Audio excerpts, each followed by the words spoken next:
রাজধানীর উত্তরায় বিমান বাহিনীর বিধ্বস্ত প্রশিক্ষণ বিমানটির পাইলট লেফটেন্যান্ট তৌকির ইসলাম সাগর মারা গেছেন। ইন্না লিল্লাহি ওয়া ইন্না ইলাইহি রাজিউন। সোমবার বিকেল 3:45টার দিকে সম্মিলিত সামরিক হাসপাতালে তিনি মারা যান। আন্তঃবাহিনী জনসংযোগ পরিদপ্তর এই তথ্য নিশ্চিত করেছে। এর আগে দুপুর 1:06 উড্ডয়নের পরপরই মাইলস্টোন স্কুল অ্যান্ড কলেজের মাঠে বিধ্বস্ত হয় বিমানটি।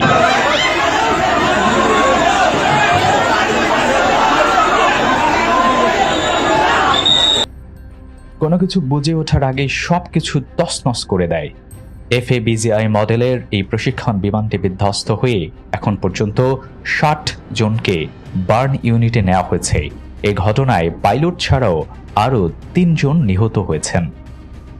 স্কুল ছুটির সময় হঠাৎ করে বিমানটি স্কুলের মধ্যেই ঢুকে পড়ে। সঙ্গে সঙ্গে আগুন ধরে যায় বিমানটিতে। আতঙ্কে ছোটাছুটি করতে থাকেন শিক্ষার্থী, অভিভাবক এবং কর্মকর্তা এবং কর্মচারীরা। ঘটনাস্থলে কাজ করছে ফায়ার সার্ভিসের 8টি ইউনিট এবং সেনা সদস্যরা।